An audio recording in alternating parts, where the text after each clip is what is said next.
ఈనాటి ఆదివార సత్సంగ కార్యక్రమానికి చేసిన భక్తులందరికీ సాధారణంగా స్వాగతం సుస్వాగతం. ఈరోజు మనం చెప్పుకోబోయే టాపిక్ వచ్చి ఆదర్శ గృహస్థ జీవితం కోసం. మనం ప్రతి వారం ఏదో ఒక విషయాన్ని ఏదో ఒక సందర్భాన్ని చెప్పుకుంటున్నాం. అలాగే ఇవాళ కూడా ఆదర్శ గృహస్థ జీవితం కోసం ఏదో చెప్తున్నాం. ఈ గృహస్థ జీవితము అని శ్రీమద్ భాగవతంలో దీనికి సంబంధించినటువంటి విషయము మనందరికీ తెలుసు. వేదంలో చెప్పబడినట్టు చతుర్విధ పురుషార్థములు అని చెప్పాడ. చతుర్విధ పురుషార్థములు అంటే బ్రహ్మచర్యము, 4 ఆశ్రమాలు మరియు 4 ధర్మాలు. ఒకటి 4 ఆశ్రమాలు ఏమిటి అంటే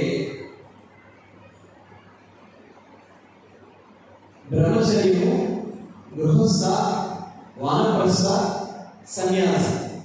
అలాగే ధర్మ, అర్థ, కామ, మోక్ష. దీన్ని చతుర్విధ పురుషార్థములు అని చెప్పారు. ఈ చతుర్విధ పురుషార్థములు దేని మీద ఆధారపడి ఉన్నవి అంటే ఈ 4 ఆశ్రమాల మీద ఆధారపడి ఉంది.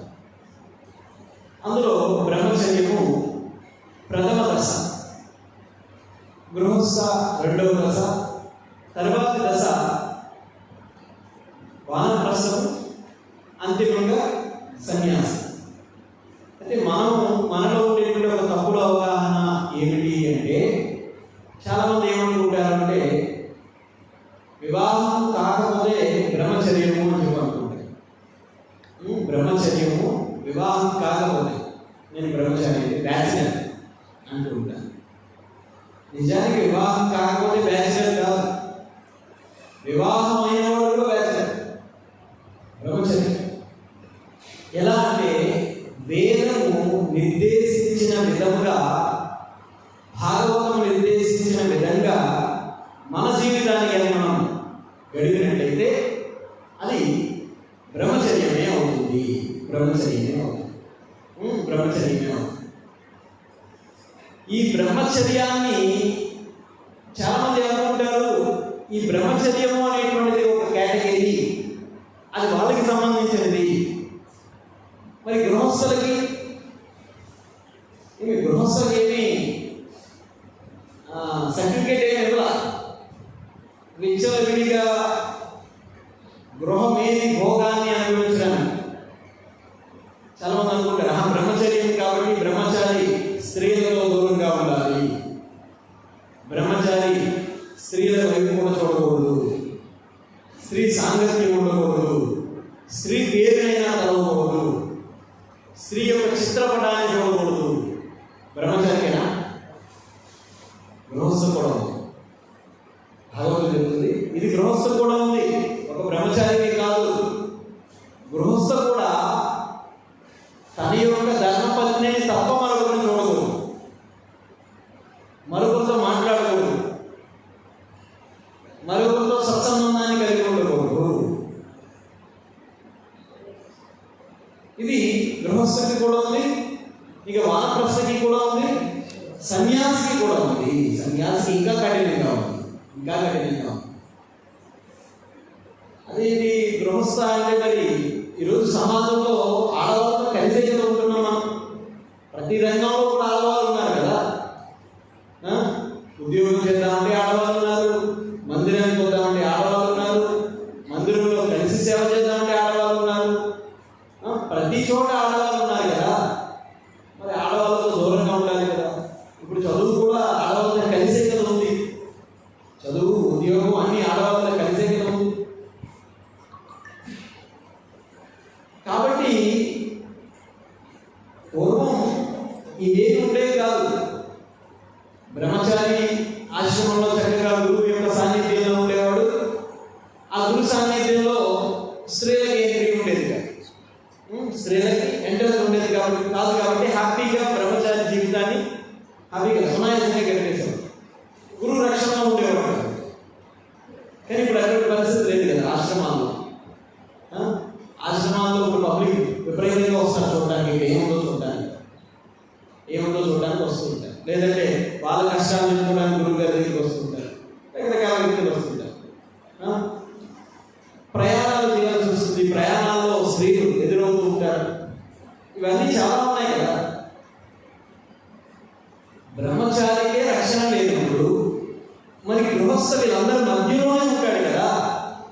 మరి గృహస్థకి రక్షణ ఉందా అంటే శాస్త్రం చెప్తుంది, భాగవతం చెప్తుంది, గృహస్థ భాగవతం నిర్దేశించిన విధంగా కానీ జీవితాన్ని గడిపితే అటువంటి గృహస్థ కూడా బ్రహ్మచారి. అందుకే శాస్త్రం, వేదం, భాగవతం రెండు విషయాలు చెప్తుంది.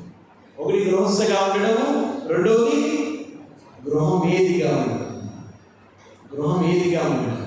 ఏంటి గృహస్థకి గృహమేదికి వ్యత్యాసము అంటే చాలా సింపుల్. ప్రభుపాదులు చెప్తారు, సులభమైన ఉదాహరణ చెప్తారు. ఏమిటా సులభమైన ఉదాహరణ అంటే, గృహస్థ అంటే నీటి మీద పడవ ఉండడం, గృహమేది అంటే పడవ లోపల నీరు ఉండడం. ఇప్పుడు ప్రయాణం ఎందులో బాగా సాగుతుంది? అప్పుడే కదా పడవ లోపల నీరుంటే. కాబట్టి మనమందరూ గడుపుతున్నటువంటి పరిస్థితి ఏంటి? గడుపుతున్నటువంటి పరిస్థితి ఏంటి? గృహస్థగా ఉన్నామా, గృహమేదిగా ఉన్నామా? అది పడవ మీద నీరు ఉన్నాయి, అందుకు మనం ముందుకు నడవలేకపోతున్నాం. అందుకని అట్లీస్ట్ కనీసం భక్తులైనా సరే ఏ విధంగా జీవించాలి. ఇప్పుడు చాలా మంది ఉండే డౌట్ ఏంటంటే, ప్రభుజీ మేము ఇక్కడంటే ఉన్నంతసేపు బాగానే ఉంటాం, బయటికి వెళ్ళిన తర్వాత రకరకాల వ్యక్తులతో కలుస్తాం, రకరకాల వ్యాపకాల్లో ఉంటాం. అక్కడి నుంచి మా యొక్క మనస్తత్వము, మా యొక్క ఆలోచన శైలి మారిపోకుండా ఎలా నిరంతరం కృష్ణ చైతన్యంలో ఉండాలి, ఒక ఆదర్శప్రాయమైనటువంటి గృహస్థగా ఉండాలి అనే ప్రశ్న ఉంటుంది. ప్రతి ఒక్కరికి ప్రశ్న ఉంటుంది. నిజానికి అటువంటి ప్రశ్నించుకోగలిగేటటువంటి మనస్తత్వం మనకు ఉంటే కృష్ణుడు మనకు అవకాశాన్ని కల్పిస్తాడు. కానీ మనకు అటువంటి భావం లేకుండా అక్కడ ఎంజాయ్ చేద్దాం, ఇక్కడ ఎంజాయ్ చేద్దామంటే ఇది నడవదు. ఈ బండి ముందుకు నడవదు. నేను భౌతికంగా ఎంజాయ్ చేసేస్తాను, ఇటు ఆధ్యాత్మికంగా కూడా నేను ఫాలో అవుతానంటే ఈ రెండు కూడా ఒక త్రాటి మీద నిలబడదు. స్పిరిచువల్ అండ్ మెటీరియల్, ఈ రెండు కూడా ఒక త్రాటి మీద నిలబడదు. అదే ఇదే. నీకు ఇది కావాలంటే వదులుకోవాలి. అది వదులుకుంటేనే నువ్వు ఇంట్లో నడవగలుగుతావు. అయితే ఇక్కడ శ్రీమద్ భాగవతము 7వ స్కంధంలో 14వ అధ్యాయంలో చెప్తున్నారు, ఆదర్శ గృహస్థ జీవనము. ఆదర్శమైనటువంటి గృహస్థ జీవనం కోసం చెప్తున్నారు. ఈ గృహస్థ జీవనంలో ఈ యొక్క శ్లోకంలో యుధిష్ఠిర మహారాజు చెప్తున్నారు. ఏమంటున్నారు? యుధిష్ఠిర ఉవాచ గృహస్థయేతాం పదవీం విధినాయేన చాంజసా యాయా దేవరుషే బ్రూహి మాతృసో గృహమూఢతి.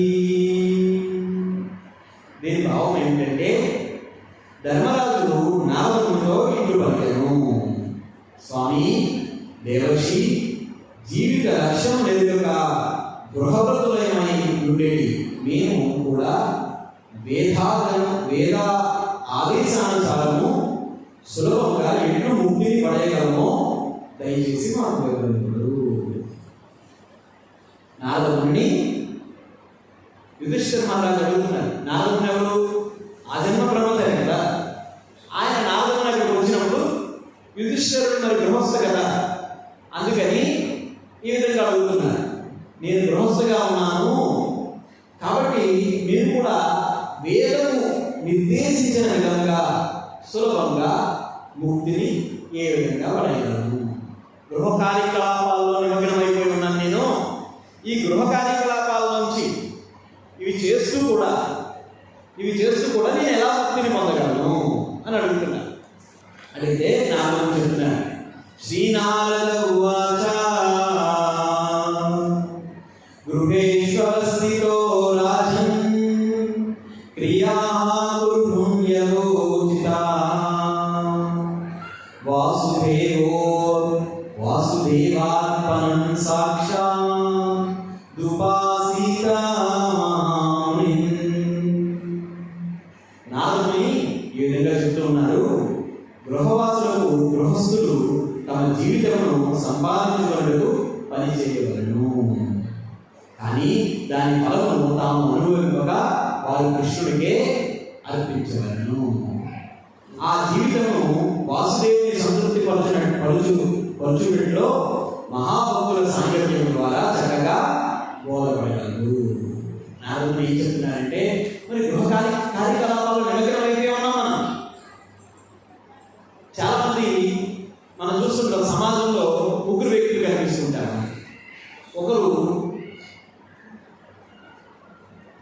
భోగి అంటే ఎవరు? అనుభవించేవాడు. రెండో వాడు త్యాగి. వీడిని ఏమంటారు? త్యాగి అంటే ఎవరు?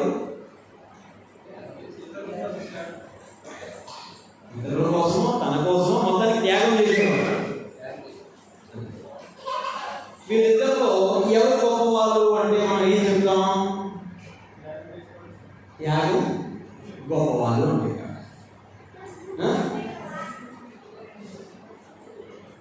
ఇంకో వ్యక్తి కూడా ఉన్నారు. ఇతను ఎవరంటే భక్త. ఒకరు భోగి, రెండో వాడు త్యాగి, మూడవ భక్తుడు. ప్రభుపాదుల వారు ఏం చెప్తారంటే, భోగి మూర్ఖుడే, త్యాగి కూడా మూర్ఖుడే అంటారు. బోత్ ఆర్ రాస్కల్స్ అంటారు చిన్న ప్రభుత్వ. బోత్ ఆర్ రాస్కల్స్, ఇద్దరు మూర్ఖులే. ఎందుకు ఇద్దరు మూర్ఖులు? భోగి మూర్ఖుడు ఎందుకు, త్యాగి కూడా మూర్ఖుడు ఎందుకు?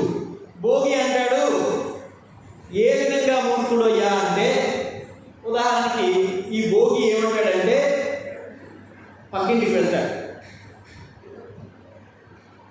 వాడేదో పాపం వాడి ఆనందం కోసం ఇంత పెద్ద టీవీ కొనుక్కుంటాడు. వీడు వాడింటికి వెళ్ళి వీడికి నచ్చిన ఛానల్ ఆ టీవీలో చూస్తుంటాడు. వీడు భోగి. అంటే సింపుల్ ఉదాహరణకి చాలా సులభంగా అర్థమయ్యేలా నేను చెప్తున్నాను. అంటే మనలోనే ఉన్నారు వీళ్ళందరూ. వీడు పక్కింటికి వెళ్ళి వాడేదో పెద్ద టీవీ స్క్రీన్ కొనుక్కుంటే వీడు దాన్ని ఎంజాయ్ చేయాలనుకుంటాడు. వీడు భోగి. రెండో వాడు త్యాగి అన్నాం కదా. ఈ త్యాగి ఏం చేస్తాడంటే, వీడు కూడా పక్కింటికి వెళ్తాడు. నాకు మీ వాషింగ్ మెషిన్ వద్దు, మీ టీవీ వద్దు, మీ ఫ్రిడ్జ్ వద్దు, మీ ఫోన్ వద్దు అంటాడు. వీడు త్యాగి. మన దగ్గర ఉండే త్యాగాలను కూడా ఇంతే. అందుకే శిల ప్రభుపాదుల వారు ఈ త్యాగం చేసేవారు. అంటే నేను మొత్తం బట్టలను త్యాగం చేశాను, ఒంటి మీద బట్టలు లేకుండా కేవలం కోపీనంతోనే ఉంటాను, వాడు మూర్ఖుడే. నేను కుటుంబాన్ని త్యాగం చేశాను, నాకు వద్దు అంటే. ఇంకొకటి అంటాడు, నేను నా యొక్క శిరోజాన్ని త్యాగం చేశాను కాబట్టి వీటిని దువ్వుకోను, వీటిని కత్తిరించుకోను, వీటిని పెంచుకుంటానంట. ఇంకొకటి గోరు, ఇంకొకటి మరొకటి త్యాగం చేశానంటాడు. అసలు త్యాగం చెయ్యాలి అంటే మనదై ఉండాలి కదా. మొదట మనదై ఉండాలి కదా. నువ్వు త్యాగం చెయ్యాలి అంటే మనదై ఉండాలి. ఇందులో ఏది మనది? వీడేమంటాడు, నేను మొత్తం సర్వస్వం త్యాగం చేశాను. మన శరీరం మనదా? మనది అయినప్పుడు మన దగ్గర నుంచి ఎందుకు వెళ్ళిపోతుంది బయటికి? ఒకప్పుడు ఎప్పుడు వెళ్ళిపోతుంది? మృత్యు సమయంలో బయటికి వెళ్ళిపోతుందా లేదా? మనది కాదు. అప్పుడు నువ్వు ఎలా త్యాగం చేస్తావు? ఈ జుట్టు మనది కాదు. మనది అయితే మన దగ్గర ఉంచుకుంటాం కదా. ఇది మన నెత్తిన జుట్టు తెల్లగా అవ్వకుండా చూసుకోలేకపోతున్నాం. మన నెత్తిన జుట్టు ఊడిపోకుండా చూసుకోలేకపోతున్నాం. మనది ఎలా అయిపోతుంది? ఆ టీవీ మనది కాదు, ఆ వాషింగ్ మిషన్ మనది కాదు, ఆ ఫ్రిడ్జ్ మనది కాదు, నేను త్యాగం చేస్తున్నాను. ఇది సోకాళ్ళు త్యాగులందరూ ఇలాగే ఉంటారు. ఈ జగత్తులో సోకాళ్ళు త్యాగులందరూ ఇలాగే ఉంటారు.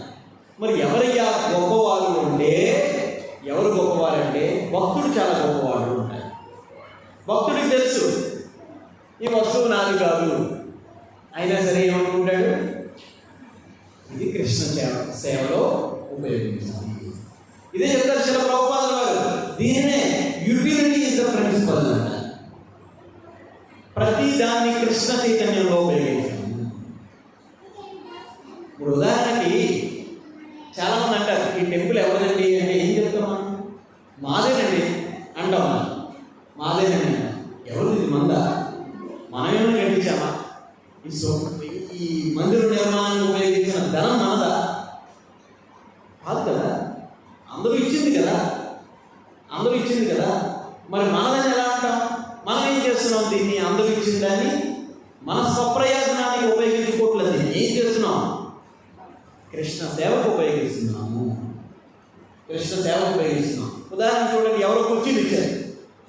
ఆ కుర్చీలు ఇచ్చిన ఆయన వచ్చినప్పుడు ఈ కుర్చీలు నాది, ఎవరు కూర్చోకూడదు, ఎవరు కూర్చోకూడదు అంటే ఏం చేస్తున్నాం? మనం ఎవరో ఇచ్చారు, దాన్ని మనం కృష్ణ సేవకు ఉపయోగిస్తున్నాం. కృష్ణ కథ వినేవాళ్ళు కూర్చోడానికి ఉపయోగిస్తున్నాం మనం.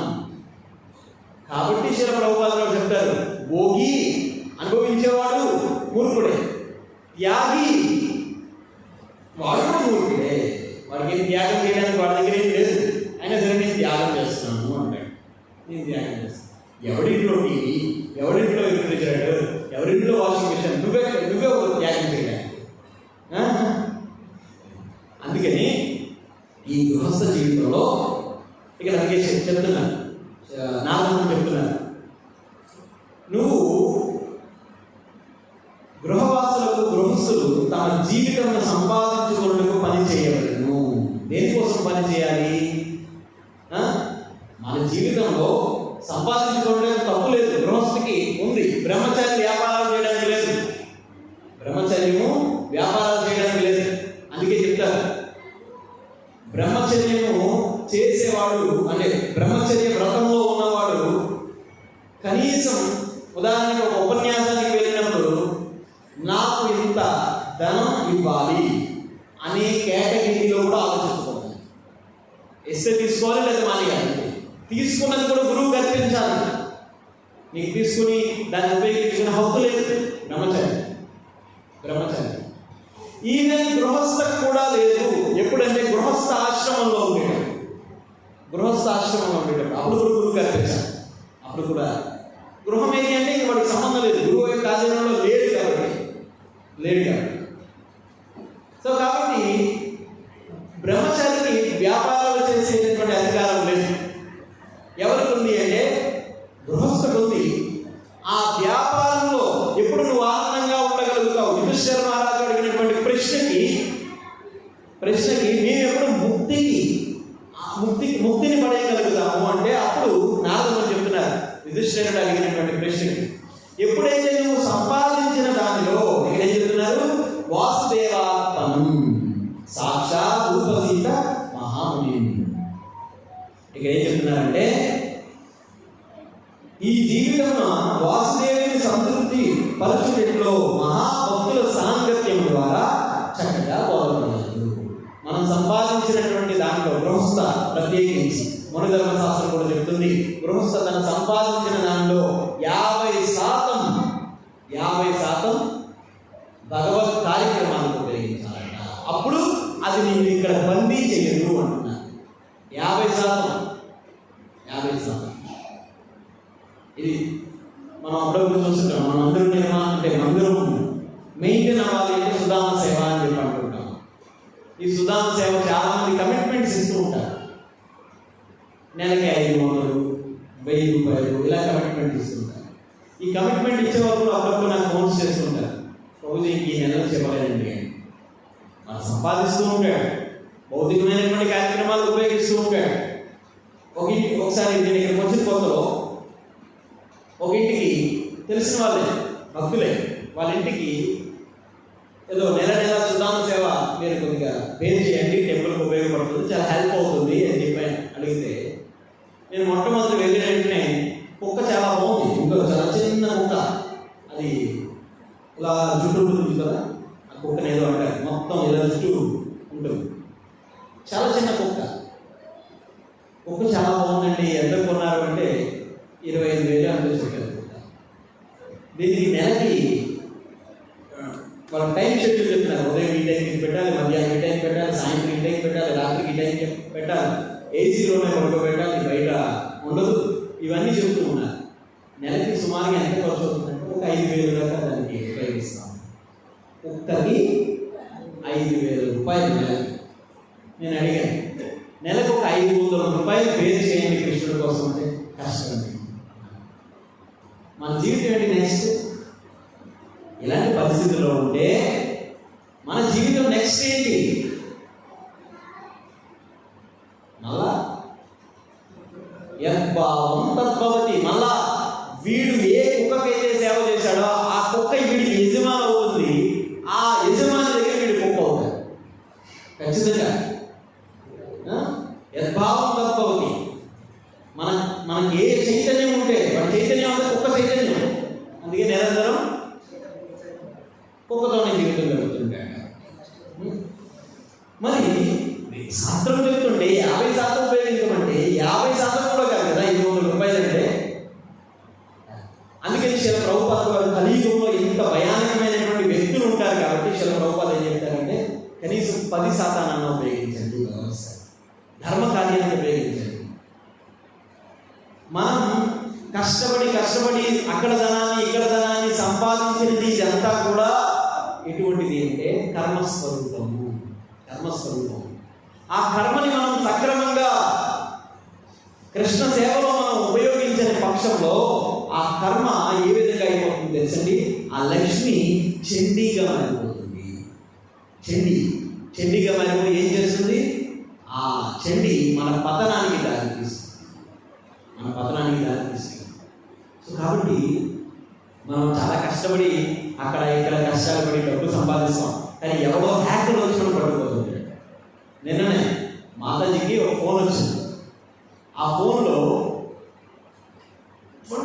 వాడు కంటిన్యూస్గా ఫోన్ చేస్తుంటే ఏంటా అని చెప్పి ఫోన్ కాల్ లిఫ్ట్ చేయగానే, మేము టెలికాం డిపార్ట్మెంట్ నుంచి ఫోన్ చేస్తున్నాం, మీ పేరు మీద మీరు ఆధార్ కార్డు మరి ఎక్కడ పడేసుకున్నారో లేదంటే మీరే ఒక వేరే నెంబర్ మీరు మెయింటైన్ చేస్తున్నారు, దాంతో ఇల్లీగల్ యాక్టివిటీస్ చేస్తున్నారు మీరు, కాబట్టి మిమ్మల్ని అరెస్ట్ చేస్తున్నాం, మేము ముంబైలో ఉండే పోలీసుల్ని మీకు కలుపుతున్నామని చెప్పి వాడు ఎవరో వీడియో కాల్ చేశాడు. పోలీస్ చేస్తే మాతాజీ ఏం చేయాలో అర్థం కాక నాకు ఫోన్ చేసింది. ఇప్పుడే ఈ మధ్య కొత్తగా వస్తుంది కదా డిజిటల్ అరెస్ట్ అని చెప్పి అంటున్నారు కదా, మీ ఫోన్ నెంబర్ని 20 నిమిషాల్లో బ్లాక్ చేస్తాం అని చెప్పి అన్నారు. నేను వెంటనే ఈ మధ్య మోడీ గారు దీనికోసం ఒక న్యూస్ అందరికీ కూడా తెలియపరిచారు. దాన్ని వెంటనే మాతాజీకి పెట్టగానే వాళ్ళు ఫోన్ చేసిన వెంటనే నాకు ఫోన్ చేసి మాతాజీ లైన్ కలపగానే 20 నిమిషాలు కాదు 10 నిమిషాల్లో బ్లాక్ చేశాను అంతే. మళ్ళీ ఫోన్ లేదు. 10 నిమిషాలు అంటే చూడండి, వాడు నెమ్మదిగా ఓటీపీ చెప్పమంటాడు, అది చెప్పమంటాడు, ఇది చెప్పమని మొత్తం మన యొక్క అకౌంట్లో ఉండే డబ్బాతో తీసుకుంది. అసలు ఎందుకు ఇదంతా వచ్చింది అంటే, ఈ మధ్య మేము ద్వారకా యాత్ర పెట్టాం. ఈ ద్వారకా యాత్రకి అందరూ అడ్వాన్స్ ఇస్తూ ఉంటే ఒకే అకౌంట్లో ఈ అమౌంట్ అంతా వేస్తున్నాం అన్నమాట. వాడికి ఎవరికో తెలిసి ఉంటుంది, మనం ఇంత కష్టపడి వాళ్ళందరి భక్తుల దగ్గర నుంచి ఇవన్నీ తీసుకుంటే వీడు దొంగ ఈ పని చేస్తుంటాడు. ఇదే కాదు, మన జీవితంలో ఇలాంటివన్నీ చాలా జరుగుతుంటాయి. తేనెటీగలు అక్కడ ఇక్కడ మకరందాంతా స్వీకరించి తీసుకొచ్చి ఒక చోట తేనె తోడు పెడితే వాడు ఎవరో వచ్చి హ్యాకర్ పట్టుకెళ్ళిపోతాడు. మన ధనాన్ని ఎవడో పట్టుకెళ్ళిపోయినట్టు ఈ తేనెటీగలలో ఉండేటువంటి ఆ తేనెనంతటి కూడా ఆ తేనె తీసేవాడంతా పట్టుకెళ్ళిపోతాడు. ఇది మన జీవితంలో జరుగుతుంది. మనం భగవత్ సేవలో మన యొక్క జీవితాన్ని, మన కాలాన్ని, మన సమయాన్ని, మన ధనాన్ని ఉపయోగించాలి. పక్షంలో మన జీవితం కూడా ఇలాగే, మన జీవితం కూడా ఇలాగే అవుతుంది, ఇలాగే అవుతుంది. కాబట్టి మనం ఏం చేయాలి అంటే మనం ఏం చేయాలి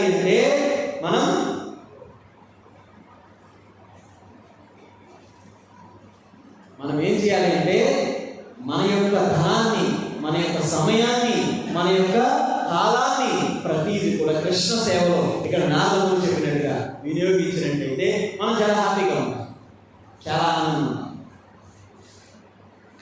ఒకరోజు రామానుజాచార్య వారి దగ్గరికి ఒక ఇద్దరు శిష్యులు వచ్చారు. ఆ ఇద్దరు శిష్యులు వచ్చి ఒక ఆయన వచ్చి అంటాడు, రామానుజాచార్య, నాకు జీవితం మీద చాలా విరక్తి ఉంది. నేను 40 సంవత్సరాలు నా భార్యతో కలిసి ఉన్నాను, కానీ నా భార్య చనిపోయిన తర్వాత కనీసం కళ్ళలోంచి నీరు కూడా రాలేదు. కాబట్టి నాకు దేని మీద అటాచ్మెంట్ లేదు, నాకు సన్యాసాన్ని ఇవ్వండి, నాకు సన్యాసాన్ని ఇచ్చేయండి అన్నాడు. ఇంకొక శిష్యుడు అన్నాడు, నేను ఎంతో కష్టపడి ప్రేమగా పెంచుకున్నటువంటి నా పుత్రుడు చనిపోయాడు, ఆ బాధను చూసి తట్టుకోలేకపోతున్నాను, నేను ఈ జగత్తులో ఉండలేను, కాబట్టి నాకు సన్యాసాన్ని ఇవ్వండి అంటే రామానుజుల వారు అన్నారు, మొదట చెప్పిన వాడికి ఏం చెప్పారంటే, నువ్వు సన్యాసం తీసుకోవడానికి అర్హుడు కాదు, నువ్వేం చేస్తావంటే మరణంతో పెళ్లి చేసుకో, ఆ పెళ్లి చేసుకొని ఆ భార్యతో చక్కగా అనుబంధం కలిగి ఉండు, అప్పుడు రా సన్యాసం ఇస్తాను అని చెప్పాను. రెండో వాడు ఏమన్నాడు, నా బిడ్డ చనిపోయాడు, ఆ బిడ్డ నుంచి నేను దూరంగా ఉండలేకపోతున్నాను, నాకు సన్యాసం ఇవ్వండి, నాకు ఏడుపు వస్తుంది, తట్టుకోలేకపోతున్నాను, ప్రతి క్షణం ఏడుస్తూ ఉన్నాను, కాబట్టి నాకు సన్యాసం ఇవ్వండి అంటే వెంటనే సిద్ధంగా ఉండి సన్యాసం ఇస్తాను. మొదటి వాడు అడిగాడు, అరే నాకు ఏ బంధనం లేదు, ఏ అటాచ్మెంట్ లేదు, నాకెందుకు మీరు సన్యాసం ఇవ్వని అంటారు? వాడేమో ఏడుస్తున్నాడు, ఇంకా ఏడుస్తూనే ఉన్నాడు, వాడికి ఎందుకు మీరు సన్యాసం ఇస్తానంటున్నారంటే, నువ్వు 40 సంవత్సరాలు నీ భార్యతో కలిసి ఉన్నావు, కానీ నీ భార్య పట్ల ప్రేమ లేదు నీకు, అందుకే నువ్వు ఏడవలేదు. నీ భార్య పట్ల ప్రేమ లేదు, అందుకని నువ్వు ఏడవలేదు. నువ్వు నీ భార్యనే ప్రేమించినటువంటి వాడిని భగవంతుని ఎట్లా ప్రేమిస్తావు సన్యాసం తీసుకొని? కాబట్టి నువ్వు సన్యాసిగా అర్హుడు కాదు. అందుకే మళ్ళా వివాహం చేసుకొని మళ్ళా ఆ భార్య పట్ల ప్రేమ కలిగి ఉండి అప్పుడు నువ్వు సన్యాసం తీసుకోవాలి. మరి వాడు బిడ్డ పట్ల, భార్య పట్ల, కుటుంబం పట్ల, అందరి పట్ల ప్రేమ ఉంది కాబట్టి వాడు ఏడుస్తున్నాడు. వాడు ఏడుస్తున్నాడు కాబట్టి వాడికి ప్రేమ ఉంది కాబట్టి, ప్రేమ అంటే ఏంటో జస్ట్ నెక్టర్ డ్రాప్, చిన్న డ్రాప్ ఆఫ్ టేస్ట్ అన్నమాట, అంతే. అది దొరికింది వాడికి. ఇప్పుడు భగవంతుడిని ఏ విధంగా ప్రేమించాలో వాడు నేర్చుకుంటాడు. రామానుజులు చెప్తారు, అసలు నీకు ప్రేమ అంటే ఏంటో తెలీదు, నీకు ప్రేమ అంటే ఏంటో తెలియజేసి నీకు సన్యాసం ఇవ్వాలంటే చాలా కష్టం. ఇప్పుడు వాడికి ప్రేమ తెలుసు, భార్యను ప్రేమించాడు, బిడ్డను ప్రేమించాడు, కుటుంబాన్ని ప్రేమించాడు. ఇప్పుడు వాడిని సులభంగా సన్యాసం వైపు మరల్చొచ్చు. ఎందుకంటే దీనే రూపగోస్వామి చెప్తారు, నిర్బంధ కృష్ణ సంబంధం. అంటే మనకు ఉండేటటువంటి ఆలోచనని భగవంతుని వైపు మరల్చడము. అసలు ప్రేమించడం అంటే ఏంటో తెలిస్తే అప్పుడు వీడిని కాదు ప్రేమించాల్సింది, భగవంతుని ప్రేమించాలని మన యొక్క ఆలోచనని మార్చుకోవాలి. కూర్చోండి సార్, హరే కృష్ణ, కూర్చోండి, ప్రశాంత్ తీసుకోలేదు, కూర్చోండి. కాబట్టి ఆచార్యులు చెప్తారు, బ్రహ్మచారి అయినా కావచ్చు, గృహస్థ అయినా కావచ్చు, వానప్రస్థ అయినా కావచ్చు, సన్యాసి అయినా కావచ్చు, ఎవరైనా సరే భగవంతుని ప్రేమించడం నేర్చుకోవాలి. అప్పుడే వాళ్ళ జీవితం ఆనందంగా ఉంటుంది, అందుకే శ్రీ చైతన్య మహాప్రభువు చెప్తారు, గృహే కాకో వనే కాకో సదా హరి బోలే కాకో అంటారు. గృహే కాకో, గృహస్థులైనా పర్వాలేదు, వానప్రస్థులైనా పర్వాలేదు, బ్రహ్మచారి అయినా పర్వాలేదు, సన్యాసి అయినా పర్వాలేదు. ఏం చేయాలి? సదా హరి బోలే కాకో అంటే సదా హరిని కీర్తించాలి. బ్రహ్మచారిగా ఉండి నువ్వు హరిని కీర్తించకపోతే నువ్వు బ్రహ్మచారి కాదు. హరి సేవలో నిమగ్నకపోతే నువ్వు బ్రహ్మచారి కాదు. గృహస్థుడిగా ఉండి హరి సేవలో ఉండకపోతే అది నువ్వు గృహస్థుడు కాదు. అలాగే ఇప్పుడు చాలా మంది అనుకుంటారు వానప్రస్థ జీవితం, అందుకు కూడా చాలా చక్కగా వయసు వచ్చేసింది, మీ అబ్బాయికి పెళ్లి చేయాలంట. మరి వయసు వచ్చినప్పుడు పెళ్లి చేయాల్సి వచ్చినప్పుడు మరి వయసు వచ్చినప్పుడు వాళ్ళ ప్రశ్న స్వీకరించాలి కదా. 90 సంవత్సరాలు వచ్చినాయి, ఇంకా నేను గృహస్థనే, ఇంకా నా ఇల్లు, నా పిల్లలు, నా బిడ్డలు అని చెప్పి తిరుగుతుంటాము. అంటే మనం తీసుకోవాల్సిన సమయంలో డెసిషన్ తీసుకోకపోతే పిల్లలు మన పట్ల డెసిషన్ తీసుకుంటారు. ఏం చేస్తారు? మీరు బాగా ముసలాలు అయిపోయారు, మీరు వృద్ధాశ్రమంలో ఉండడమే కరెక్ట్ అంట. మీరు వృద్ధాశ్రమంలో ఉండడం కరెక్ట్. మనం మన బిడ్డల్ని ఎంత ప్రేమగా పెంచుకుంటాం, ఎంత ప్రేమగా పెంచుకుంటాం మన బిడ్డల్ని. కానీ మన బిడ్డలు ఆ ప్రేమతో ఉంటారా? ఎందుకంటే మనము సక్రమమైనటువంటి జీవితాన్ని గడపట్లేదు. 25 సంవత్సరాల వయసు వచ్చే వరకు బ్రహ్మచర్యము, 25 సంవత్సరాల తర్వాత మరొక 25 సంవత్సరాలు గృహస్థము, ఆ తర్వాత మరొక 25 సంవత్సరాలు వానప్రస్థము, మరొక 10 సంవత్సరాలు వానప్రస్థము, ఆ తర్వాత జీవితం అంతా సన్యాసంగా గడపాలి. మరి అందరూ 25 సంవత్సరాలకి పిల్లలకి పెళ్లి చేయాలని చెప్పి బిజీ అయిపోతారు కదా. ఆ సమయానికి మా బిడ్డలకు పెళ్లి చేయాలి అని చెప్పి బిజీ అయిపోతారు కదా. మరి గృహస్థగా వాడి జీవితాన్ని గడుపుతూ వాడు ఏం చేస్తూ ఉంటాడంటే వాడి బిడ్డల బిడ్డలు కూడా అందరినీ చూడాలనుకుంటాడు. ఒకసారి నారదమునికి ఒక ఫ్రెండ్ ఉన్నాడండి, వాడి పేరు కైలాష్. నారదమునికి ఒక ఫ్రెండ్, వాడి పేరు కైలాష్. వాడితో అన్నాడు, కైలాష్ నువ్వు నాకు మంచి స్నేహితుడురా, నేను వైకుంఠానికి తీసుకెళ్దాం అనుకుంటున్నాను, వస్తావా అని అడిగాడు. అడిగితే ఆ కైలాష్ అన్నాడంట, అరే నేను వైకుంఠానికి రావాలా? ఏదో ఫ్రెండ్ అనుకున్నాను, ఫ్రెండ్ అంటే ఏదో బాగోగులు చూస్తాడు అనుకున్నాను, కానీ ఆయనతో పాటు తీసుకెళ్ళిపోతానంటే ఎట్లా వచ్చింది? నాకు ఇంకా పెళ్ళే కాలేదే అనుకున్నాడు. అందరూ నా చుట్టుపక్కల వాళ్ళు, నా స్నేహితులు, నా చుట్టాలు అందరికీ పెళ్ళిళ్ళు అవుతున్నాయి, అదేదో నాకు అవ్వదు, నేను చేసుకోవాలి కదా అనుకుంటా. పురంధరదాసు చెప్తాడు, ఇల్లు లేనివాడు ఇల్లు కావాలి అని ఏడుస్తాడంట, ఇల్లు ఉన్నవాడు ఇల్లు ఎందుకు రా అనుకుంటాడంట. బయటికి పోతే కష్టం, చెయ్యి కొంపలో ఉండకూడదు అంటారా లేదా? ఎంతమంది అన్నారు లేదా? అంటారు, అందరూ అంటారు, చెప్పరిగా అంటారు అందరూ. ఇల్లు లేనివాడు అబ్బా ఈ ఇల్లు ఉంటే బాగుంటాడు అనుకుంటాడు. పెళ్లి లేనివాడు నా పెళ్లి ఇలా చేసుకోవాలంటాడు. పెళ్లి చేసుకున్నవాడు అనవసరంగా చేసుకున్నంత బ్రహ్మచారిగా ఉంటే ఉత్తమం అని చెప్పి అంటాడు.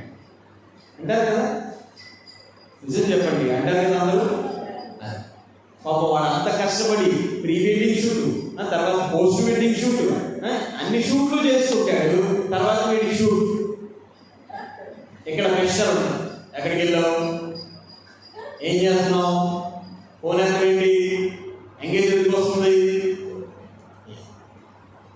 ఇవన్నీ వస్తాయి.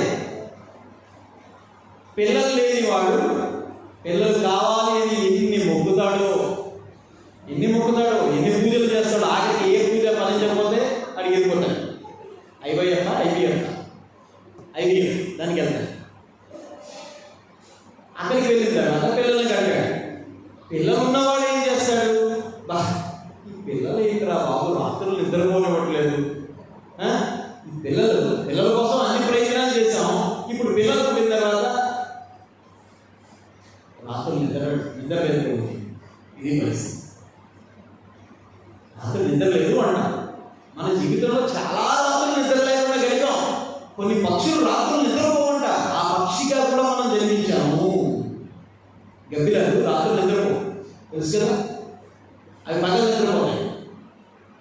ఇంకా ఎలుగు పండు 6 నెలలు నిద్రపోతాయి, 6 నెలలు నిద్రపోతాయి. పిల్లల వల్ల నిద్ర ఉండదు. కొంతమంది పిల్లల మూలంగా ప్రశాంతత ఉంటుంది. మన బిడ్డల పట్ల ఎంతో ప్రేమతో, ఇద్దరు పుట్టిన బిడ్డల పట్ల ఎంతో ప్రేమతో చూపిస్తాం. ఆ బిడ్డలు ఆ ప్రేమని ఏ విధంగా క్యాష్ చేసుకుంటారు? తల్లిదండ్రులకు ప్రశాంతత లేకుండా చేసేస్తారు. కాబట్టి ఈ జగత్తులో ఇది ఉంటేనే ఆనందంగా ఉంటామని లేదు. పెళ్ళున్నా, బిడ్డలున్నా, ఇల్లున్నా, ఏది ఉన్నా మనం ఆనందం. నా డ్రీమ్ అండి ఒక డూప్లెక్స్ హౌస్ కట్టాలని అని చెప్పి అనుకుంటా. అవి ఉన్నవాడు ఎవరు ఆనందంగా లేడు. అవి ఉన్నవాడు ఎవరో ఆనందంగా లేడు.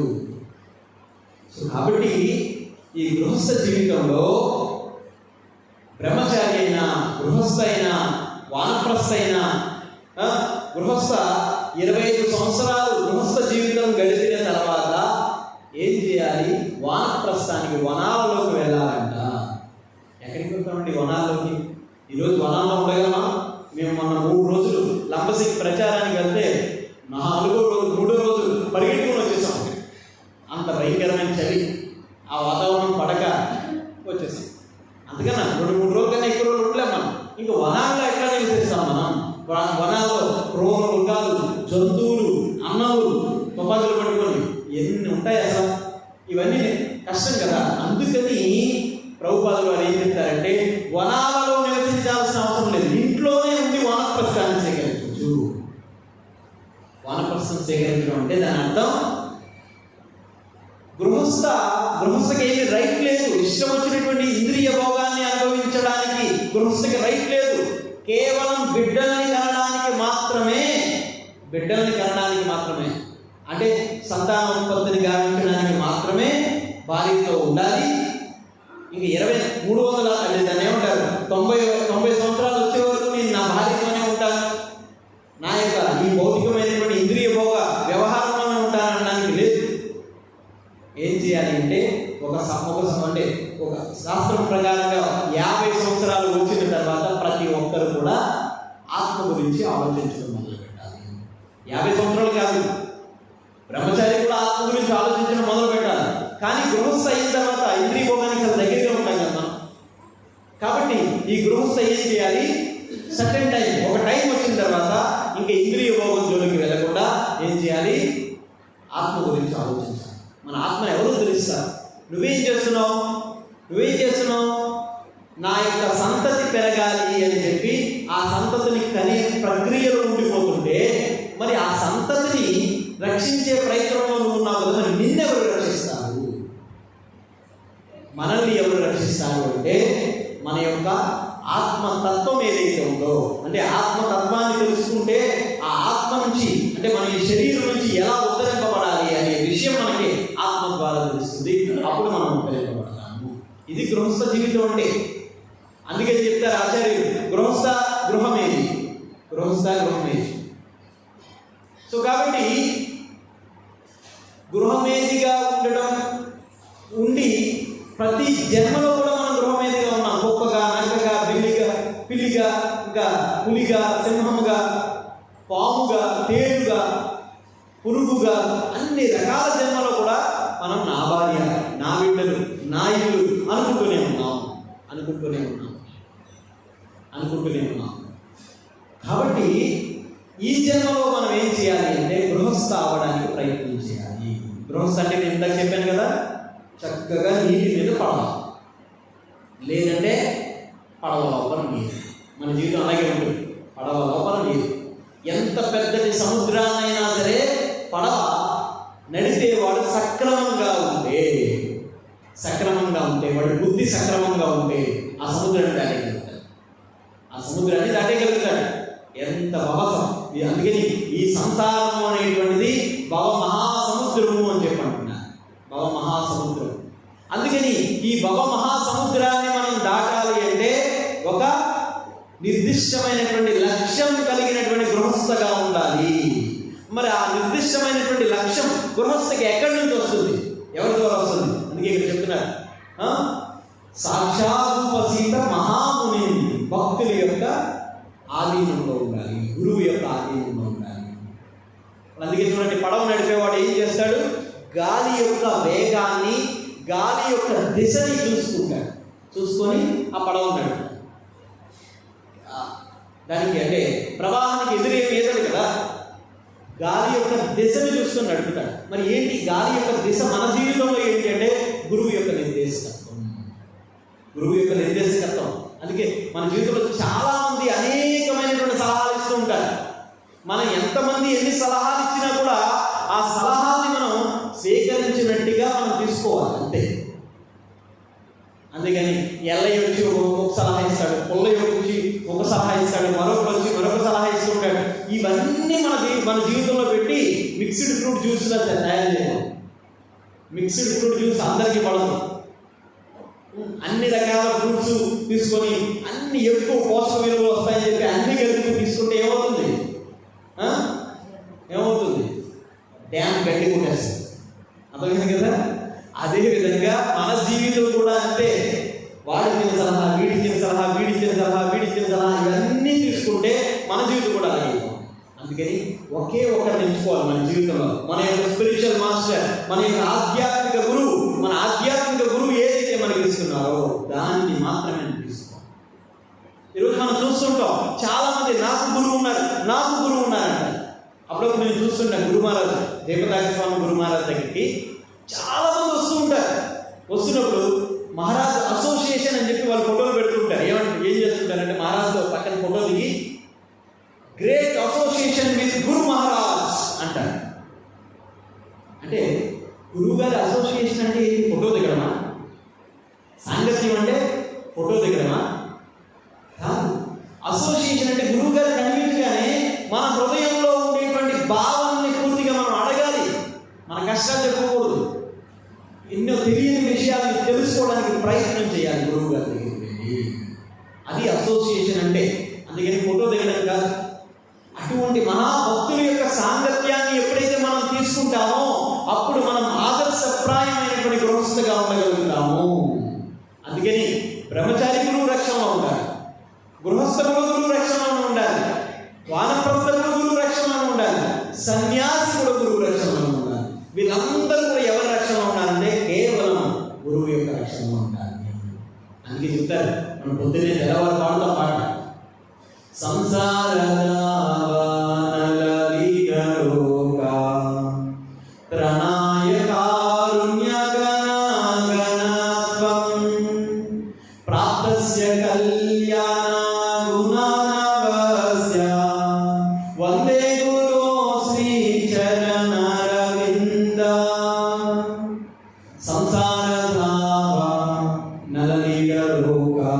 అంటే సంసారము అనేటువంటి దావాగ్నిలో మనం అందరం చిక్కుకుపోయి ఉన్నాము.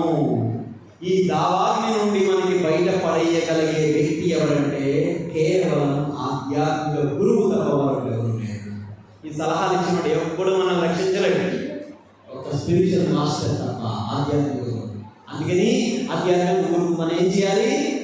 తృణాలకి సునీచేవ తరోరిగా సహిష్ణున అమామీన మానదేన కీర్తనీయ సదా. ఏం చేయాలి? మనం గురువు గారి దగ్గర తృణము కన్నా నేను హీనమైన వాడిని అనేటువంటి భావనతో మనం శరణాగతి పొందాలి. ఇంకా మనం ఏ విధంగా ఉండాలి? తృణము కన్నా హీనం అంటే తృణం అంటే ఏంటి? గడ్డి పూచను తొక్కితే నన్ను ఎందుకు తొక్కుతున్నావు అంటదా? అందుకే సో అది తొక్కిన వెంటనే అలా ఉంటుంది. మనం కూడా గురువు దగ్గర అంటే దాని అర్థం గురువు మనల్ని అణిచివేస్తున్నాడని కాదు. ఏం చేస్తున్నాడంటే గురువు దగ్గర మన అహంకారాన్ని తీసివేయాలి. అహంకార విమూఢాత్మకర్తాహం ఇది మందిది. మన అహంకారమే మన అన్నింటికి కారణం. ముందు అహంకారం అనేటువంటి భూతాన్ని మనం బయటకు లాగాలి. అహంకారం అనే భూతం మన దగ్గర ఉంటే ఏమవుతుందో తెలుసా? ఒకరోజు ఒక వ్యక్తి ఒక తపస్సు చేశాడు. పాప అతను ఏదో ఉద్దేశంతో తపస్సు చేశాడు, మంచి కారణంతో. ఆ తపస్సులో అతను జపించేటటువంటి మంత్రం కాస్త తప్పు చెప్పాడంట. ఆ తప్పు చెప్పడంతో ఒక దేవపురుషుడు కోసం తపస్సు చేస్తే వచ్చిన వాడు ఎవరు తెలుసా? ఒక రాక్షసుడు వచ్చేసాడు. అప్పుడు ఆ రాక్షసుడు వచ్చి ఏమంటున్నాడంటే, అయ్యా నన్ను జీవితాంతం మీరు తలుచుకున్నారు అంటే జీవితాంతం వీడు తప్ప చేశాడు. నేను మొన్న మీ అందరి జపం ఎందుకు రికార్డ్ చేశాను తెలుసా? చివరిగా అంతిమంగా మనం అంతే నారాయణ స్మృతి అంటే అంతిమంగా నారాయణుని చేరుకోవాలి కదా. మీరు అందరి లక్ష్యం అదే కదా, ఆ కృష్ణుని చేరుకోవాలి కదా. మరి మనం తప్పు జపం చేస్తుంటే కృష్ణుని చేరుకుంటాము, మరొకరి దగ్గరికి వెళ్తాము. పాపం వీడు అలా తప్పు జపం చేస్తే ఎవరు వచ్చారంటే ఆ రాక్షసుడు వచ్చాడు. రాక్షసుడు వచ్చి, మీరు నన్ను జీవితాంతం పిలిచారు, నా మనసును ఆకట్టుకున్నారు, కాబట్టి మీ దగ్గరికి వచ్చేసారు, మీకు ఏం కావాలి చెప్పండి. నువ్వెవడు రా బాబు, నువ్వు నా దగ్గరికి ఎందుకు వచ్చావు, నువ్వు నాతో రావద్దు, దూరంగా వెళ్ళాలి.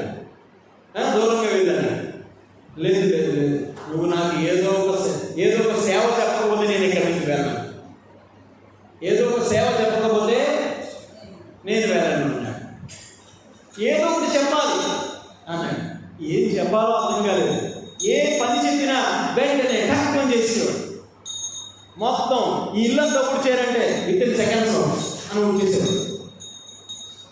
ఇది చేయరా అది చేయరా అంటే అన్ని పనులు చాలా సులభంగా చేసేస్తున్నాడు. రాక్షసుడు కదా, చాలా సులభంగా. అందుకే చెప్తాడు వీడు పని రాక్షసుడు అంటే చాలా సులభంగా చేసేస్తున్నాడు. మరి ఏం చేయాలో అర్థం కాదు. వాడు ఏంటంటే వాడి బాధ ఏంటంటే వీడు అన్ని పనులు చేసేసి వీడిని తినేయడానికి వచ్చేస్తాడు. అంటే ఏ పని లేకపోతే ఆఖరికి వీడిని తినేయడం అని. ఇది మరి నన్ను నేను రక్షించుకోవాలి కదా. ఏం చేశాడంటే అప్పుడు ఒక ఆధ్యాత్మిక గురువు దగ్గరికి వెళ్ళాడు. అయ్యా గురువర్యా, నేను ఒక తప్పు నామం జపం చేస్తే వీడు పుట్టాడు, వీడి నుంచి ఎలా నేను రక్షించుకోబడాలి అంటే అప్పుడు ఏం చేశాడంటే ఒక సంచి నిండా బియ్యం ఇచ్చాడు. ఆ బియ్యంలో ఇన్ని రాళ్ళు కలిపాడు గురువు గారు. అప్పుడు గురువు గారు ఆ రాక్షసుడికి చెప్పి ఈ బియ్యంలో రాళ్ళు పక్కన వేరే సంచిలో పెట్టు, ఆ సంచిలో పెట్టిన తర్వాత మళ్ళా వాటిని కలుపు, మళ్ళా వాటిని పెట్టి జీవితాంతం ఇంకా పూర్తవుతుంది కదా. జీవితాంతం మన జీవితంలో కూడా మనం చేసే పనులన్నీ అంతే. లేదండి, పెళ్ళి అయిపోయిన వెంటనే ఇంకా నేను నా జీవితం అంతా కృష్ణుడికి అర్పణ చేస్తాను. ఇందాక చెప్పాను కదా, కథ మధ్యలో మనం ఆగాం. ఇందాక కైలాస్ వాడి జీవితం ఇలాగే ఉంది. వాడు ఏం చేశాడంటే నారదుని రమ్మంటే నాకు మొన్న పెళ్లి చేసుకొని రావాలి అన్నాడు. సరే కొన్ని పెళ్లి చేసుకొని ఏం చెప్పి వదిలేశాడు. పెళ్లి చేసుకున్న తర్వాత చాలా ఆనందంగా గడుపుతున్నాడు భార్యతో. అప్పుడు భార్యతో ఆనందంగా గడిపిన తర్వాత నారదుని మళ్ళా వచ్చాడు. సంవత్సర కాలం తర్వాత వచ్చి, ఏం నారదా, ఏం కైలాష్, నాతో పాటు వస్తావా, వైకుంఠానికి తీసుకెళ్తాను అంటే, అదేంటి స్వామి అలా అంటారు, సంవత్సరమే కదా పెళ్ళయింది, ఫస్ట్ వెడ్డింగ్ యానివర్సరీ కూడా ఇంకా చేసుకోలేదు, ఇప్పుడే మా ఆవిడ కడుపుతో ఉంది, ఆ పిల్లవాడు ఏదో పుడితే వాడితో కాస్త ఆడుకొని వచ్చేస్తానన్నాడు. కాలక్రమేణా వీడి సంగతి ఎలా ఉందని చెప్పి నారదమ్మ 2 సంవత్సరాల వరకు రాలేదు, 2-3 సంవత్సరాల వరకు. ఈ కాలక్రమేణలో వీడికి ఒక 60 మంది పుట్టేశారు. ఒక 60 మంది పుట్టిన తర్వాత మళ్ళా నారదమ్మ వచ్చాడు. ఇల్లంతా కోలాహలంగా ఉంది, పిల్లలు ఆటలు అది ఇది అని చెప్పి, ఏం పిల్లలు పుట్టేశారు, ఆనందంగా ఉన్నాం, ఇంకేం కావాలి వచ్చే అన్నాడు. అంటే నారదమ్మ అన్నాడు, పిల్లలు వాళ్ళందరూ చిన్న పిల్లలు, వాళ్ళు స్కూల్కి పంపాలి, వాళ్ళకి ఇంకా పెద్దవాళ్ళు అవ్వాలి, విద్యాభ్యాసం చేయించాలి, వాళ్ళు ఉద్యోగాల్లో సరైన సక్రమైనటువంటి ఉద్యోగాల్లో పెట్టాలి, అప్పుడు పెళ్ళిళ్ళు చేసి వస్తానన్నాడు. సరే నీ కర్మ అందులో పిలిపాడు. ఈసారి పిల్లలు పెద్దవాళ్ళు అయిపోయారు, ఎవరికాళ్ళు ఉద్యోగాల్లో ఉన్నారు, ఎవరికాళ్ళు పెళ్ళిళ్ళు చేసేసాడు. చేసేసిన తర్వాత ఇప్పుడు నారదుడు వస్తే ఏం చెప్తున్నాడు సరే, పెద్దవాడికి సరైన ఉద్యోగం లేదు, చిన్నవాడేమో వ్యాపారం చూసుకుంటానంటున్నాడు, 3వ వాడేమో వ్యవసాయం చేస్తానంటున్నాడు, 4వ వాడేమో ఎక్కడ దూరంగా ఉద్యోగం చేస్తున్నాడు, 5వ వాడు ఒక గరిబాబులోడు, 6వ వాడేమో నా వెనకాలే తిరుగుతాడు. వీళ్ళందరినీ కాస్త సెంట్రేట్ చేసేసి వచ్చేస్తాను, వాళ్ళకి కూడా పిల్లలు కూడా ఉంటారు, వాళ్ళని కూడా కాస్త ఆడుకొని వచ్చేస్తాను అన్నాడు. మళ్ళీ కొన్ని రోజులకి నారదుని దగ్గర వచ్చేటప్పటికి ఏమైందంటే ఈ కైలాష్ లేడు, లేక్ కైలాష్ గారు అని బోర్డు పడింది. లేక్ కైలాష్ గారు అని బోర్డు పడింది. ఏమైందా అని చెప్పి చూస్తే, ఏమయ్యా కైలాష్ ఏమయ్యాడు అని చెప్పంటే, మా కోసం జీవితాంతం కష్టపడ్డాడండి మా నాన్న.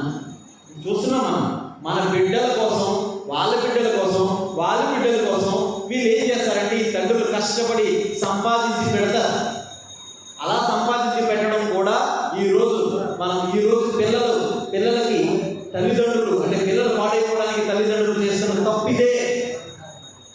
ఇప్పుడు నేను ఈ ఫారెస్ట్లోకి ట్రైబల్ ఏరియాలకు ప్రచారానికి వెళ్తున్నప్పుడు అక్కడ బోర్డ్స్ పెడుతున్నారు ఈ మధ్య, దయచేసి కోతులకి ఎవరో ఆహారం పెట్టకండి, ఎందుకంటే వాటి యొక్క సహజ స్వభావము ఏమిటి, వేటాడి సంపాదించుకోవాలి. అవి ఎవడో ఒక అరటిపండు ఇసురుతాడు, బిస్కెట్ ప్యాకెట్ ఇసురుతాడు, లేదంటే మరొకటి ఇసురుతాడని చెప్పి అవి ఏం చేస్తున్నాయంటే అవి వాటి ఆహారాన్ని అవి తెచ్చుకోవడం మానేసాయి. ఈ పక్షులు ఆ బిడ్డలు పుట్టిన వెంటనే ఏం చేయాలి, వాటి ఆహారాన్ని తల్లి కొంతవరకు ఇస్తుంది, వాటి ఆహారాన్ని అవి సంపాదించుకోవడం కోసం అవి ఎగరాలి. ఈ తల్లిదండ్రులు ఏం చేస్తున్నారంటే ఈ బిడ్డలకి ఎగరకుండా లక్షలు కోట్లు సంపాదించి పెడుతున్నారు. అట్ట అక్కడ స్థలం, ఇక్కడ స్థలం, అక్కడ బిల్డింగు, ఇక్కడ బిల్డింగు, ఇక్కడ క్యాష్ ఇంత బ్యాలెన్స్, బ్యాంక్ బ్యాలెన్స్, ఇవన్నీ బంగారాలు, ఇవన్నీ తెచ్చి పెడుతున్నారు. అప్పుడు బిడ్డలు ఏం చేస్తారు? సన్నాసులుగా మారకపోతే ఏం చేస్తారు? అప్పుడు బిడ్డలు ఏం చేస్తారు? ఇదే జరుగుతుంది. ఇప్పుడేమో అప్పుడు వీళ్ళందరూ ఏం చెప్తారంటే, నా బిడ్డ కోసం ఎంత కష్టపడి సంపాదించి ఇవన్నీ చేస్తే ఈరోజు వాడు నన్ను ఇంటిలో ఉండనివ్వట్లేదు స్వామి అని చెప్తారు. ఇది కాబట్టి ఈ కైలాస్ లేడు, చచ్చిపోయాడు. లేడు కైలాసం బోర్డు వచ్చింది. నారదుని అరే వీడి జీవితాంతం చెప్పాను కదా, వీడు ఉపయోగించుకోలేదని చెప్పి ఆ వార్త వెళ్ళిపోతుంటే ఒక చోట ఆ పొలంలో ఒక ఎద్దు కష్టపడి దున్నేస్తుంది మొత్తం ఇల్లు, ఆ యొక్క పొలం అంతా కూడా. ఏంటి ఎంత కష్టపడుతుంది ఎద్దు అని చెప్పి దగ్గరికి వెళ్ళి చూస్తే కైలాష్ ఎద్దులో పుట్టాడు. కైలాష్ ఎద్దులో పుట్టాడు. ఏమిరా కైలాష్ ఎందుకురా ఎద్దులో పుట్టామంటే అందరు పిల్లలు బాగా సెటిల్ అయిపోయారు, కానీ ఈ కొడుకు వీడు పాపం ఈ ఏంటంటే వ్యవసాయం చేయలేకపోతున్నాడు, అందుకని వాడికి రక్షణగా నేను ఉన్నాను అని చెప్పి ఎద్దులో పుట్టాడు.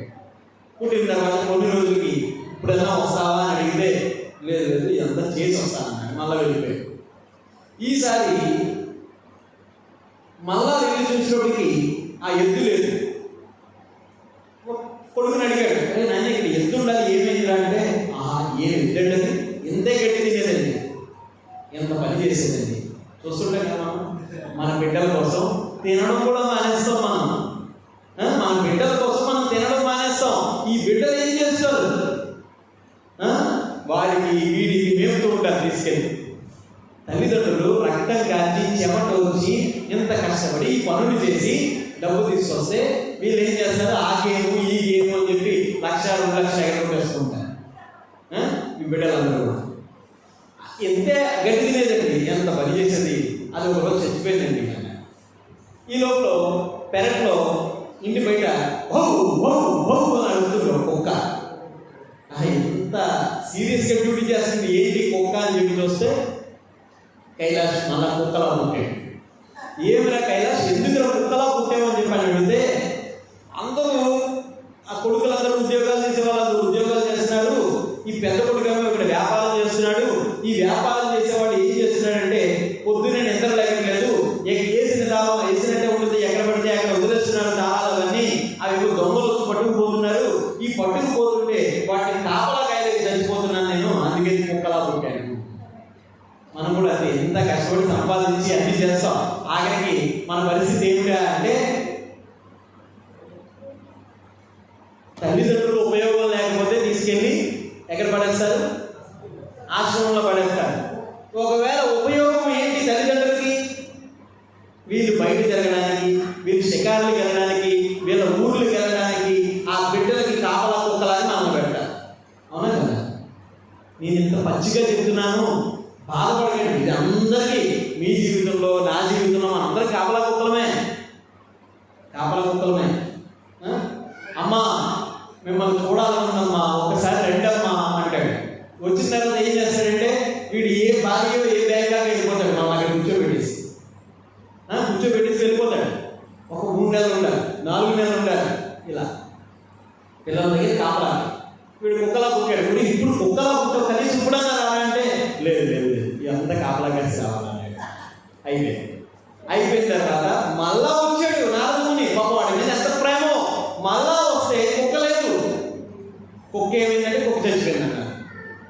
సరే నారదునికి చాలా విరక్తి వచ్చి ఇంక జీవితంలో వీడి దగ్గరికి రాకూడదని చెప్పి అలా వెళ్ళిపోతుంటే ఆ పొలం గట్టు బయట ఒక నాగు పుస్తకం ఏంటని చూస్తే కైలాష్ మళ్ళా పాములో పుట్టాడు. ఇది ఎందుకురా పాములో పుట్టామంటే ఇప్పుడు పంట పొలాల్లో పనులు ఎప్పుడు చేయాలి? తెల్లవారుజామున వచ్చి రైతులందరూ తెల్లవారుజామున వచ్చి ఇక్కడ పనులు చేస్తూ ఉంటారు. ఎండ ఎక్కువ అయ్యే కొద్ది పనులు చేయలేరు కదా. వీడేమో తెల్లవారు 10 వరకు నిద్రలేగా. ఈ లోపల ఆ జంతువులు ఇతర జంతువులు దొంగలు వచ్చి కాసిన ఈ పండినటువంటి పంటను మొత్తం పట్టుకెళ్ళిపోతున్నాయి. అందుకని వాటిని రక్షించడానికి పాముల చుట్టూ కాపలా కాస్తున్నాను. నీ సంగతి ఎలా ఉందా? అయితే వస్తావు ఇప్పుడన్నా వైకుంఠానికి తీసుకుంటా, లాస్ట్ అండ్ ఫైనల్ ఛాన్స్ అన్నాడు. లేదు లేదు లేదు లేదు క్రాప్ అంతా చేతికి వచ్చిన తర్వాత వస్తానన్నాడు. ఇలాగా నీ సంగతి ఎలా ఉందని చెప్పి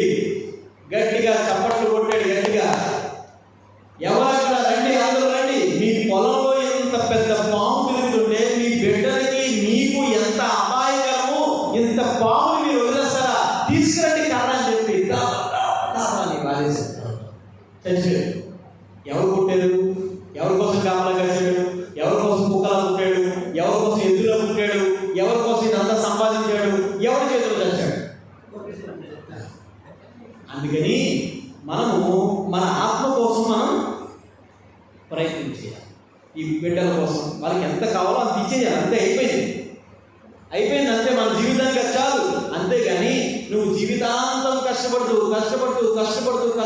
ఉంటే చివరికి వాళ్ళలాగా దెబ్బలు తినాల్సి. కాబట్టి ఆదర్శప్రాయమైనటువంటి గృహస్థ ఎవరయ్యా అంటే, ఎవడైతే తన యొక్క సమయాన్ని, తన యొక్క ధనాన్ని, తన యొక్క కాలాన్ని, తన యొక్క జీవితాన్ని భగవత్ సేవకి అంకితం చేస్తాడో అటువంటి వాడే ఆదర్శప్రాయమైనటువంటి గృహస్థ. అటువంటి వాడే జీవితం ఆనందంగా ముందుకు నడుస్తుంది ఈ భవసాగరంలో. అందుకని ఏం చెప్తారంటే, ఈ భవసాగరంలో మనం చిక్కుకుపోయి ఉన్నాం. ఈ భవసాగరంలో చిక్కుకుపోయి ఉన్నప్పుడు మనకి అనేక రకమైనటువంటి జీవజాతులు మనల్ని ఇబ్బంది పెడుతూ ఉంటాయి. సొరచేపలు కలుస్తూ ఉంటాయి, తిమ్మింగిలాలు మింగేద్దామని చూస్తుంటాయి. భాగవతం ఇంకా చాలా క్లియర్గా చెప్తుంది. చెప్తే ఆడవాళ్ళందరూ ఫీల్ అవుతారు సార్, అంత భయంకరంగా ఉంటుంది. భాగవతంలో ఏం చెప్తారంటే, మన జీవితంలో అంటే ఒక పురుషుడు కావచ్చు, లేదంటే ఒక స్త్రీ కావచ్చు. పురుషుడి జీవితంలో స్త్రీని తిమ్మింగలతో పోలుస్తారు, బిడ్డలు సొరచేపలతో పోలుస్తారు. అంటే తెచ్చేస్తూ ఉంటాయి వచ్చి, నాన్న అది కావాలి, ఇది కావాలి, ఇది కావాలి అని చెప్పి. ఈ విధంగా అన్నమాట. అలాగే స్త్రీ జీవితంలో పురుషుడు కూడా అంతే. కాబట్టి ఆదర్శప్రాయమైనటువంటి గృహస్థ అంటే ఏంటంటే, భర్త భార్య ఇద్దరు కలిసి భగవత్ సేవ ఉంటారు. ఇది ఉత్తమం. ఇది ఉత్తమంగా ఉంటే, ఇది ఉంటే ఆనందంగా జీవితం గడుస్తుంది అనుకోవచ్చు. అదేంటండి, ఎలా ఉంటే మన జీవితం ఎలా గడుస్తుంది? అరణ్యంలో ఏనుగు రోజుకి ఎంత ఆహారం తింటుందో తెలుసా? ఎంత ఆహారం తింటుందండి? రోజుకు 1 టన్ను ఆహారం. అంటే టన్ను అంటే 1000 కేజీలు. మనం రోజుకి ఎంత ఆహారం తింటాం? 4 కేజీలు తింటామా భోజనం? అన్నం. బియ్యం 4 కేజీలు బియ్యం తింటామా? 2 కేజీలు? కేజీ? ఇలా గ్యాస్ చెబితే ఆయన వచ్చేస్తాడు తలపట్టుకొని, మందిరం సత్యనారాయణ గారు. ఎలా తినద్దు అంటాడు వచ్చి. మనం గట్టిగా తింటే ఎంత తింటాం చెప్పండి? రోజుకు 1 పావు కేజీ తింటామా? అక్కడ 1000 కేజీలు తిన్నటువంటి ఏనుగుకి ఎవరు ఇస్తున్నాడు ఇదంతా కూడా? అది ఎక్కడ ఉద్యోగం చేస్తుంది? దాన్ని ఏమంటారు, మన వాళ్ళందరూ డబ్బు కోసం అందులో పెడుతుంటారు కదా, ఇన్వెస్ట్మెంట్. ఎక్కడ ఇన్వెస్ట్ చేసింది? రోజుకు 1 టన్ను ఆహారం తినడానికి ఏనుగు. మరి ఎవరిస్తున్నాడు? ఈశావాస్యమిదం సర్వం. ఈశోపనిషత్తు చెప్తుంది, మనకి కోటాగా ఎంత కేటాయించి ఉందో అంతే పొంది తీరుతాము. మనం అతిగా ఆవేశపడినంత మాత్రాన మనకి ఆయాసం వస్తుంది తప్ప అందుకనే. అందుకే మన జీవితంలో మన జీవితాన్ని డిజైన్ చేసుకోవాలి చక్కగా. సోమవారం నుంచి శనివారం వరకు మనం మన యొక్క ఉద్యోగాలు, వ్యాపారాలు చేసుకోవాలి. ఆదివారం ఏమొచ్చినా కూడా నేను మందిరాన్ని మాను. క్రిస్టియన్స్ చూసి నేర్చుకోవాలి. మనం ఆదివారం నువ్వు 1,00,000 రూపాయలు ఇస్తానన్నా వాడు తెచ్చి మాను. కానీ మనం విచిత్రం ఏంటంటే, వెతుక్కుంటాం మనం కారణాలు ఆదివారం కోసం. వాళ్ళు ఎంత అంటే వాళ్ళ యొక్క కమిట్మెంట్ ఎలా ఉంటుందంటే, ఆదివారం వాడికి ఆదివారం ఎక్కడికైనా వెళ్ళాల్సి ఉంటే వాడు శనివారం మార్చుకుంటాడు, శుక్రవారం మార్చుకుంటాడు. అవసరమైతే బాస్ ఒప్పుకోలేదు అనుకోండి, నాకు ఏం అవసరం లేదు. ఎంత కమిట్మెంట్! ఈ కమిట్మెంట్ ఉండాలి మన హిందువులలో. ఈ కమిట్మెంట్ లేదు హిందువులు ఎవరికి కూడా ఈ కమిట్మెంట్ లేదు. అందుకని షాప్ కింద నీళ్ళు ఇవన్నీ వచ్చేస్తుంది. హిందువులు ఎవరికి ఈ కమిట్మెంట్ లేదు. నాకు తెలిసిన ఒక డివోటీ ఉన్నారు. ఆయన ఎలా అంటే, ఉదయం 4 గంటల నుంచి 6 గంటల వరకు, అంటే ఉదయం అతని జీవితంలో ఉదయం 2 గంటల సమయం ఎవరి ఫోన్లు ఇచ్చాడు. ఒకసారి నేను వాళ్ళ వైఫ్కి ఫోన్ చేసి, ప్రభు ఫోన్ ఎత్తట్లేదు, ఫోన్ ఇవ్వండి అంటే, ప్రభు దెబ్బుంటాయి, ఫోన్ మాట్లాడు అని చెప్పాను. ఇలా ఆయన జీవితంలో మొదట చాలామంది, నేను అడిగితే ఆయనతో, చాలామంది నన్ను నా బిజినెస్లో, అంటే ఆయన చాలా బిజినెసెస్ ఉన్నాయన్నమాట, ఆ బిజినెస్లో చాలామంది ఆయన అనుకున్నారంట ఇది చాలా అహంకారము, అందుకే ఫోన్ లిఫ్ట్ చేయడు ఆ టైంలో అనుకున్నారు. మీరు అహంకారము అనుకున్నా కూడా నేను ఈ 2 గంటలు నా జీవితం కోసం నేను కేటాయించకపోతే నేను నా అహంకారానికి బలైపోతాను అని చెప్పాను. నేను నా అహంకారానికి బలైపోతాను. అందుకని ఆ 2 గంటల సమయం నా జపం చేసేటటువంటి సమయం నేను ఫోన్ లిఫ్ట్ చేయను. కొన్ని రోజులకు జనాలకు అలవాటు అయిపోయింది, ఆయన ఈ టైంలో జపం చేసుకుంటాడు, ఎందుకు తర్వాత చేద్దాం అంటాడు.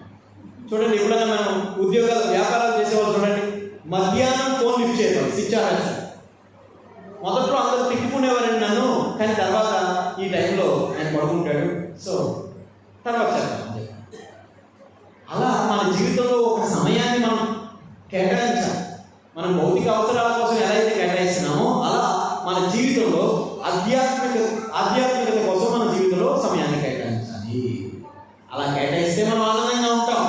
అలాగే మన జీవితంలో ఆదివారం మన కోసం కేటాయిస్తే, అంటే మన యొక్క ఆత్మోద్ధరణ కోసం కేటాయిస్తే మనం ఆనందంగా ఉంటాం. ఇది గృహస్థ జీవితం. హరే కృష్ణ. నేను సందేహం ఉన్నాయా? డౌట్స్? హరే కృష్ణ. గ్రంథరాజ శ్రీమద్ భాగవత మహాపురాణ की, భగవద్గీత की, జగద్గురు శ్రీల ప్రభుపాద की, సమవేత గౌర భక్త వృంద की, నితాయ గౌర ప్రేమానందే. హరి హరి బోల్. 10 నిమిషాలు ఆగి ఉంటుంది. అయిపోయిన తర్వాత భోజన ప్రసాదం అందరూ స్వీకరించాలి.